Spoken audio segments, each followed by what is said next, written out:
Okay, நான் present பண்ணுறதை stop பண்ணிட்டுமா?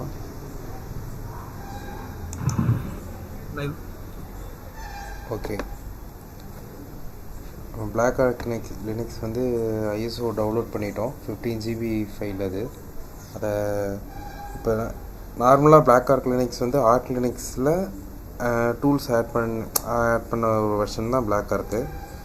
Arc Linux அதிகம் வந்து யாரும் யூஸ் பண்ண மாட்டாங்க. அது வந்து கொஞ்சம் கான்ஃபிகர் பண்ணுறது கஷ்டம்னால டிபிஎன் அளவுக்கு யூசர் ஃப்ரெண்ட்லியாக இருக்குது. அதனால் ஆர்க் லினக்ஸ் வந்து அதிகம் யாரும் யூஸ் பண்ண மாட்டாங்க. ப்ளஸ்ஸு ஆர்க் லினக்ஸ் பார்த்திங்கன்னா எல்லாமே நம்ம ஃபஸ்ட்லேருந்து கான்ஃபிகர் பண்ணுற மாதிரி இருக்கும். லினக்ஸு நார்மலாக நீங்கள் டிபிஎன்லேருந்து ஆரம்பிச்சிங்கன்னா டிபிஎன் வந்து எல்லாமே உங்களுக்கு வந்து ஒரு ஆப்ஷன் மட்டும் கொடுக்கும். போஸ்ட் நேம் கொடுங்க, இது கொடுங்கன்னு ஒரு 4-5 ஆப்ஷன் மட்டும் தான் கேட்கும். அட்வான்ஸ்டாக நீங்கள் எதுவும் பண்ண முடியாது. அட்வான்ஸ்டுன்றப்ப எப்படின்னா ஃபுல்லாக வந்து கான்ஃபிகர் பண்ணலாம். ஹோஸ்ட் நேம் மட்டும் இல்லாமல் உள்ளே இருக்கிற எல்லா செட்டிங்கும் நம்ம வந்து கான்ஃபிகர் பண்ணலாம். டிஸ்க் ஸ்பேஸு, அப்புறம் இவ்வளோ இந்த டேரக்டரிலாம் இருக்கணும், இதில் என்னென்ன இருக்கணும் அப்படிங்கிறத கூட நம்ம ஃபுல்லாக கான்ஃபிகர் பண்ணுறோன்னா அதில் வந்து நமக்கு ஆப்ஷன் வராது. ஆனால் இந்த ஆர்க் லினக்ஸ் பார்த்திங்கன்னா அது கொஞ்சம் அட்வான்ஸாக இருக்கும். இப்போ ஆர்க் லினக்ஸு நார்மலாக நம்ம இன்ஸ்டால் பண்ணி அதில் டூல்ஸ்லாம் இன்ஸ்டால் பண்ணோன்னா நமக்கு வந்து அது காலையில் இருக்கிற மாதிரி காலையில் இருக்கிற டூல்ஸ் வந்து இப்போ ஒரு 250 இருக்குன்னா அதை இன்ஸ்டால் பண்ணுறது காலையில் தான் இன்பில்ட்டாக அவங்களே கொடுத்துருப்பாங்க.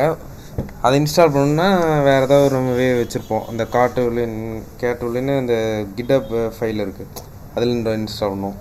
இதில் பார்த்தீங்கன்னா பிளாக் ஆர்க் லினக்ஸே வந்து ஒரு ரெப்பாசிட்ரி மாதிரி ஒன்று ரெடி பண்ணிக்கிட்டாங்க. அந்த ரெப்பாசிட்ரின்றது ஒரு செட் ஆஃப் இது ஒரு வெப்சைட் ஒரு சர்வரில் அப்லோட் ஆகிருக்கும், அதுலேருந்து டவுன்லோட் பண்ணிக்கலாம். அந்த ரெப்பாசிட்ரி வந்து பேக்மேனுங்கிற பேக்கேஜ் இன்ஸ்டாலர் வச்சு நம்ம இன்ஸ்டால் பண்ணிக்கலாம். இப்போ நம்மளும் வந்து பேக்மேனு காலையில் வச்சுருந்தோன்னா இந்த பிளாக் ஆர்க்கில் இருக்கிற எல்லா டூல்ஸும் இன்ஸ்டால் பண்ணிக்கலாம். பிளாக் ஆர்க் வந்து மெயினாக என்னென்னலாம் பிளாக் ஆர்க்கில் இருக்குன்னா கம்ப்ளீட் செட் ஆஃப் டூல்ஸ்.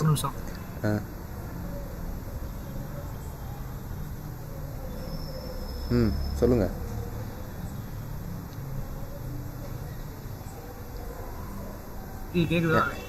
கேட்குது.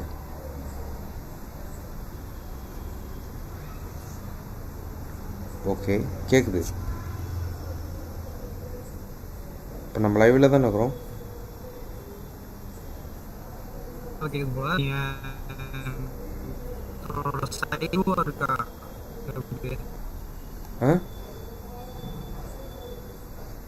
அகைன் மறுபடியும் சொல்லுங்கள். வாய்ஸ் அகைனா இல்லை, மறுபடியும் சொல்லுங்கள், எனக்கு சரியாக கேட்கல.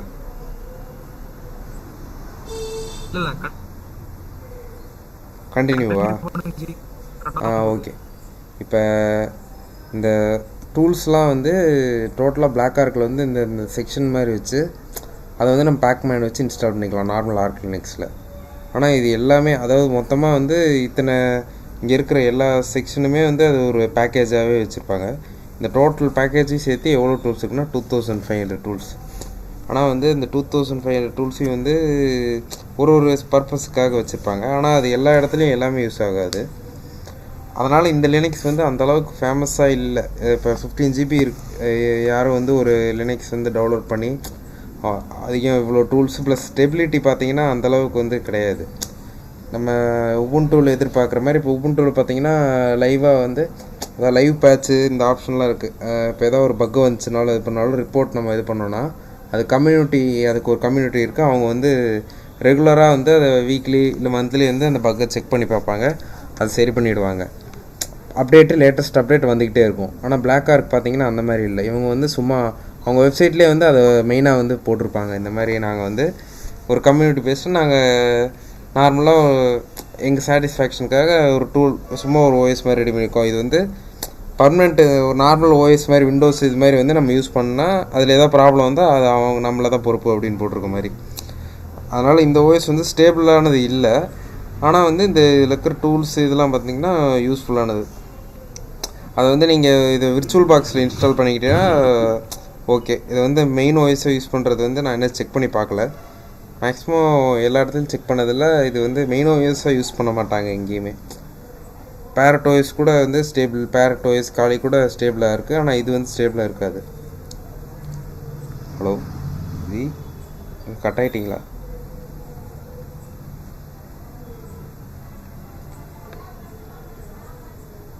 இப்போ அதே மாதிரி இது இன்ஸ்டாலேஷன் வந்து ரொம்ப சிம்பிள் தான். ஃபஸ்ட்டு ஐஎஸ்ஓ ஃபைல் வந்து நான் வந்து இன்க்ளூட் பண்ணிட்டேன். இதில் ஐஎஸ்ஓ ஃபைல் வந்து ஆட் பண்ணிட்டேன்.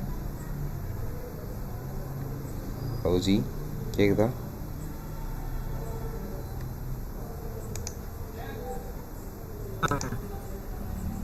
கேக்குதா? கேக்குது. Okay okay.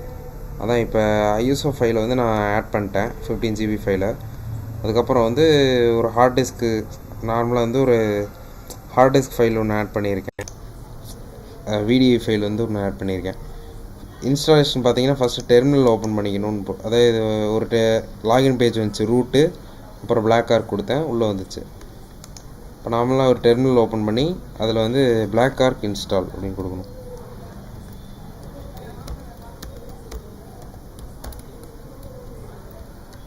இன்ஸ்டால். இப்போ இன்ஸ்டாலேஷன் பேஜ் நார்மலாக இப்போ ஒரு உபுண்டு ஐஎஸ்ஓ எடுத்தாலோ இது எந்த ஐஎஸ்ஓ எடுத்தாலும் அந்த மாதிரி தான் வந்து ஒரு இன்ஸ்டாலேஷன் மோடு வரும்ல, அந்த மாதிரி வந்திருக்கும். இதில் வந்து நம்ம ஐஎஸ்ஓ லைவ் ஐஎஸ்ஓ வச்சுருக்கோம், அந்த ஐஎஸ்ஓவில் இப்போ ஒர்க் பண்ணிருக்கோம். அதில் வந்து இப்போ எல்லா டூல்ஸும் வந்து இது லைவ்லேயே வந்து யூஸ் பண்ணிக்கலாம், இன்ஸ்டால் பண்ணுங்கிற அவசியம் கூட இல்லை. இப்போ எக்ஸாம்பிளுக்கு ஒரு டூல் எடுத்துக்கலாமே, மேபி ஃபாரன்சிக்கில் எடுக்கலாம். ஃபாரன்சிக் கொஞ்சம் ஸ்டக் ஆகுது.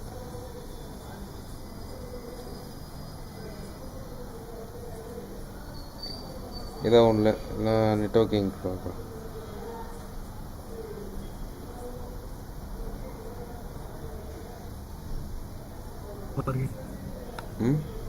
கொஞ்சம் ஸ்டக் ஆகுது.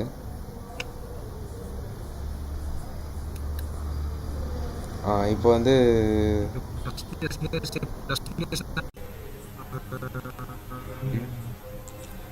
அது ஒரே நேரத்தில் வந்து இப்போ இங்கே மீட்லேயும் ப்ரெசென்ட் பண்ணிட்டு லைவ்லேயும் ஓடிட்டுருக்கு, அதனால் கூட கொஞ்சம் லேப்டாப் கொஞ்சம் ஸ்லோவாக இருக்குது.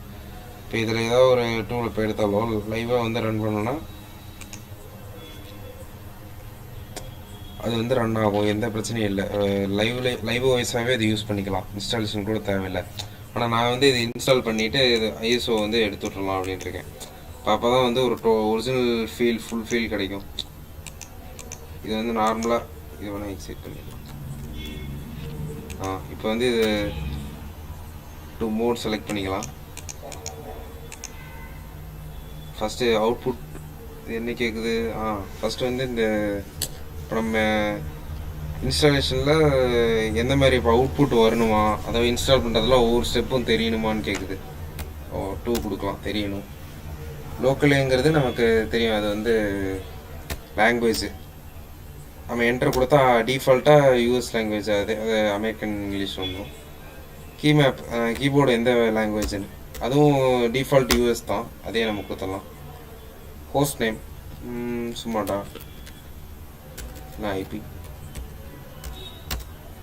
ஹோஸ்ட் நேம் கொடுத்தாச்சு. இப்போ ஹார்ட் டிஸ்க்குன்னு கேட்குதா? இதில் வந்து நம்ம இது வந்து எஸ்டிஏன்னு ஆல்ரெடி இருக்கிற ஹார்ட் டிஸ்க் காமிக்கிற ஹார்ட் டிஸ்க் நான் சொன்னேன்ல, ஒரு ஹார்ட் டிஸ்க் வீடியோ க்ரியேட் பண்ணியிருந்தேனே, அதை தான் வந்து காமிக்குது எஸ்டிஏன்னு. சரி, அது எஸ்டிஏ கொடுத்தாச்சு. இப்போ இதில் வந்து ஆல்ரெடி ஏதாவது ஓஎஸ் இருந்தால், இப்போ நீங்கள் ஒரு லேப்டாப்பில் இன்ஸ்டால் பண்ணுறப்ப ஆல்ரெடி இதில் ஏதாவது ஓஎஸ் இருந்துச்சுன்னா எஸ் கொடுத்தா அந்த இது கரெக்டாக அது கண்டுபிடிச்சிடும். அப்படி இல்லைன்னா அது பாட்டுக்கு நார்மலாக இந்த இதிலே ஒரு புது பார்ட்டிஷன் க்ரியேட் பண்ணி இன்ஸ்டால் பண்ணிடும். புதுசாக க்ரியேட் பண்ணுமான்னு கேட்குது. எஸ்.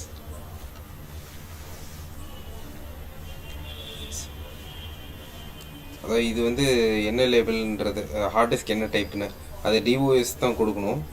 வேறு சேஞ்ச் பண்ணி கொடுத்தீங்கன்னா ஒர்க் ஆகாது.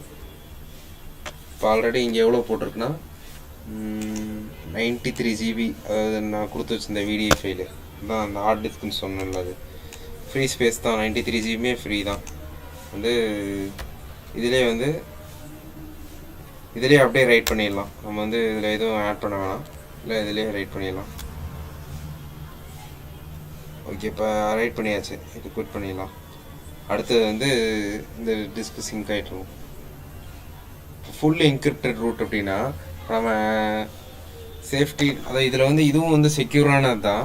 இது இந்த ஆப்ஷன் எனேபிள் பண்ணுறோன்னா எப்போ ஸ்டார்ட் பண்ணாலும் சரி, நமக்கு வந்து லாகின் பேஜ் வர்றதுக்கு முன்னாடி நம்ம ஹார்ட் டிஸ்க் அக்சஸ் பண்ணோம்ல. இப்போ மெமரி வந்து ஹார்ட் டிஸ்க்லேருந்து அக்சஸ் பண்ணுதுன்னா அந்த அக்சஸ்க்கே வந்து நம்ம பாஸ்வேர்ட் கொடுக்குற மாதிரி இருக்கும். நான் வந்து இது எஸ் கொடுக்குறேன். அப்போ தான் இந்த ஒரு எக்ஸாம்பிள் உங்களுக்கு புரியும். இப்போ பூட் பார்ட்டிஷன் என்ன அப்படின்னு கேட்குது. நம்ம வந்து நார்மலாக /d/SSD அவ்வளோதான்.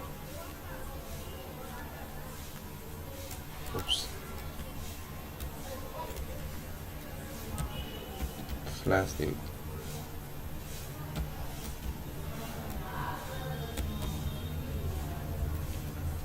capital X.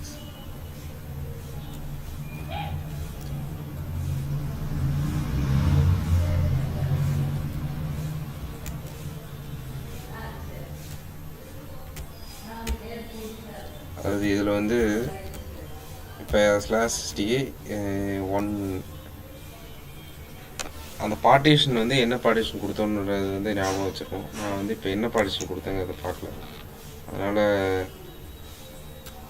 /dev/SDA 2ன்னு நினைக்கிறேன். 2 3 தெரியல, 1 இல்லை. அதாவது இப்போ இது வந்து இந்த மாதிரி ப்ராப்ளம்லாம் வந்து யூசர் ஃப்ரெண்ட்லியாக இருக்கிறப்ப அந்த இதெல்லாம் வந்து இந்த ப்ராப்ளம் வரவே வராது.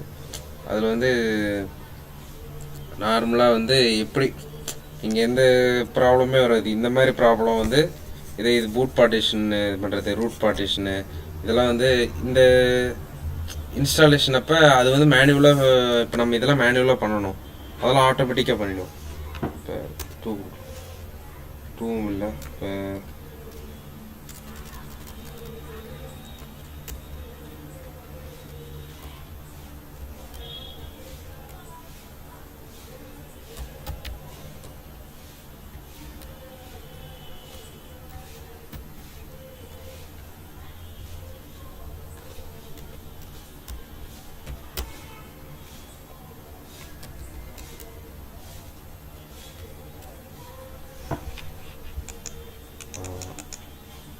மேபி இந்த பார்ட்டிஷன் வந்து நான் தப்பு பண்ணுறேன்னு நினைக்கிறேன். மறுபடியும் ரீ பண்ணுறேன். மேபி இன்னொரு டைமில் ஓப்பன் பண்ணலாம்.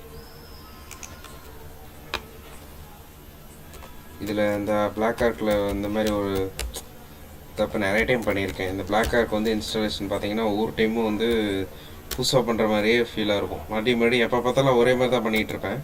ஆனால் வந்து எனக்கு புதுசாக பண்ணுற மாதிரி ஃபீல். அந்த இப்போ ஒவ்வொரு செட்டிங்கை வந்து மறுபடியும் பண்ணுறப்ப ஒவ்வொரு டைமும் கொஷின் எப்படி இது பண்ணுறது இன்னொரு டவுட் வரும். கீ மேப் கொடுக்குறது, அப்புறம் ஹோஸ்ட் நேம் போடுறது, இதெல்லாம் கூட பிரச்சனை இல்லை. எந்த ஹார்ட் ட்ரைவ் செட் பண்ணுறது, இதெல்லாம் இருக்குல்ல.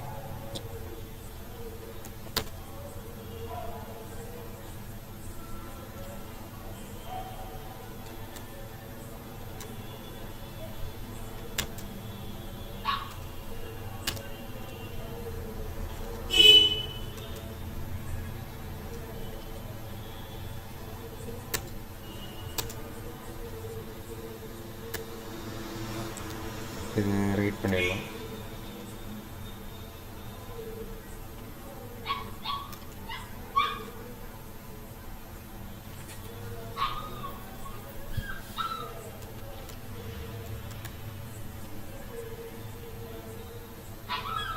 பார்த்தீங்கன்னா இப்போ கிரியேட்டட் பார்ட்டிஷன் SDA இது இப்போ கரெக்டாக வந்துருச்சு.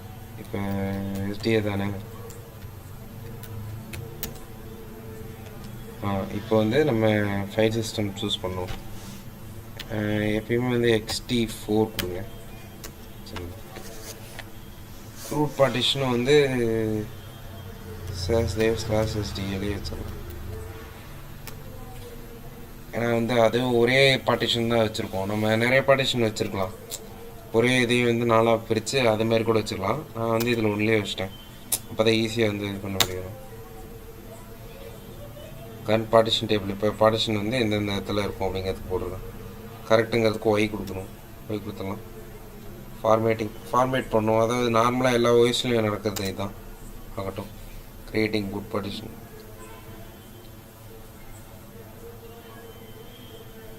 இன்ஸ்டால் ஆகிட்டு இருக்குது.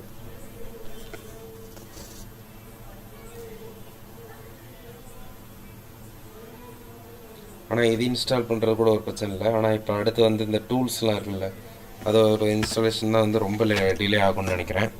இது வரைக்கும் நான் இன்ஸ்டாலேஷன் பார்க்கல. நான் பாட்டுக்கு ஐஎஸ்ஓ ஃபஸ்ட்டு எடுத்தோடனே நானே வந்து நம்ம இப்போனால இன்ஸ்டாலேஷன் எல்லா லினக்ஸ் காமன் தானேன்னு நான் பாட்டு ட்ரை பண்ணுறேன். ஆனால் இப்போ இருக்கிறது பார்த்தீங்கன்னா எப்படின்னாலும் எல்லாமே இன்ஸ்டால் பண்ணுறது நம்ம இஷ்டம். நமக்கு தேவைப்படுறது மட்டும் இன்ஸ்டால் பண்ணிட்டு மிச்சத்தை விட்டுறலாம். அப்புறமா தேவைப்படுறப்ப கூட இன்ஸ்டால் பண்ணிக்கலாம். ஏன்னா இதில் இருக்கிற எல்லாமே வந்து எல்லாருக்கும் யூஸ் ஆகும்னு சொல்ல முடியாது. இப்போ ஹனிபாட்டு, ரேடியோ, என்எஃப்சி அது, ஆனால் எல்லாமே வந்து யூஸ் ஆகாது. சும்மா ஒரு 4-5 இப்போ மேக்ஸிமம் வந்து காமனாக டாப் 10 டூல்ஸ்னு இந்த டூல் மட்டும் தான் யூஸ் பண்ணுற மாதிரி இருக்கும். சில இடத்துல 1-2 எக்ஸ்ட்ரா யூஸ் பண்ணுவோம், அவ்வளோதான். கிரிப்டோ சேலஞ்சுக்கு கிரிப்டோவுக்கு இருக்குது.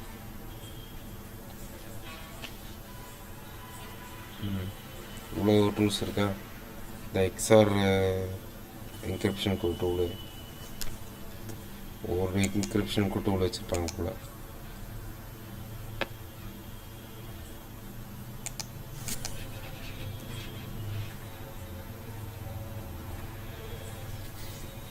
இப்போ அது வந்து இன்ஸ்டால் ஆகிட்டு இருக்குது. டிலே ஆகுது, பார்க்கலாம். அதாவது